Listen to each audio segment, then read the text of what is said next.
Dear students, Assalamu alaikum.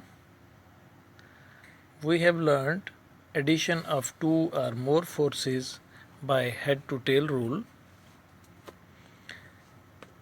Now we will learn how to split a force into its components, that is resolution of forces.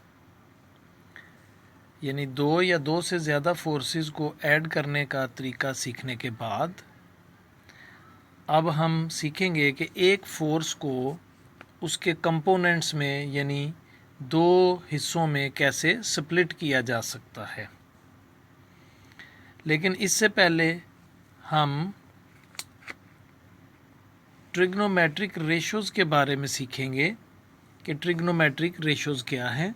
ये मालूमात हमारे topic से related है और हमारे topic को समझने में हमारे काम आएगी। ट्रिग्नोमेट्रिक रेशोज़ का ताल्लुक राइट एंगल्ड ट्राइंगल के साथ है। हमें मालूम है कि राइट एंगल ट्राइंगल ऐसी ट्राइंगल होती है जिसका एक एंगल 90 का होता है।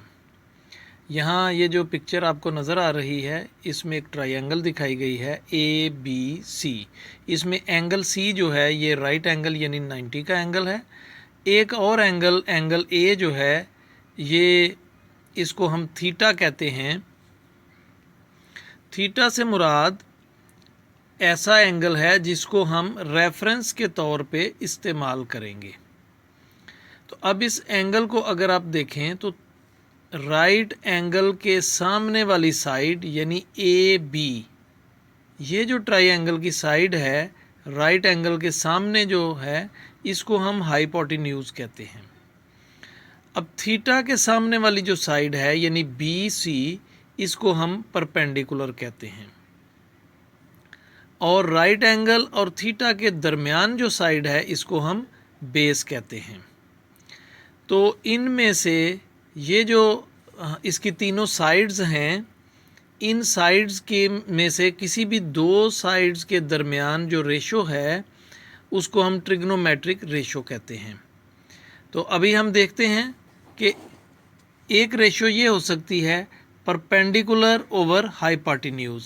तो परपेंडिकुलर ओवर हाइपोटेन्यूज, तो ये हमारे पास है परपेंडिकुलर BC ओवर हाइपोटेन्यूज क्या है AB।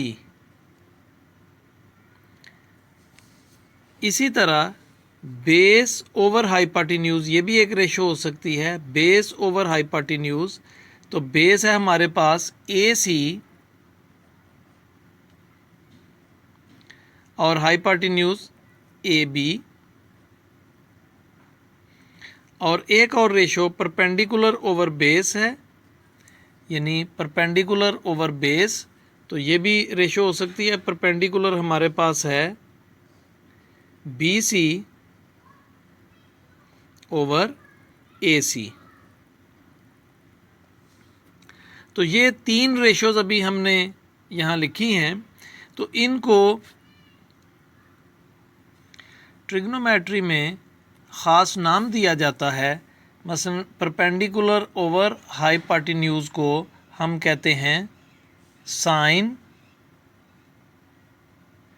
तो चूँकि ये थीटा के हवाले से है तो साइन थीटा। और जो नेक्स्ट हमारी रेशो है बेस ओवर हाइपोटेन्यूज, इसको हम कहते हैं कॉस थीटा। और जो नेक्स्ट हमारी रेशो है परपेंडिकुलर ओवर बेस, इसको हम कहते हैं टेन थीटा। तो ये तीन रेशोज़ हैं जिनसे हमने अभी काम लेके हमने अपने टॉपिक को समझना है।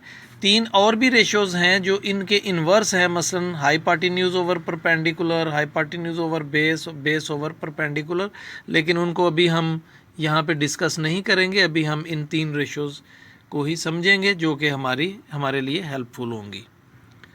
अब हम देखते हैं कि रेजोल्यूशन ऑफ फोर्सेस से मुराद क्या है। Splitting up of a force into two mutually perpendicular components is called the resolution of that force.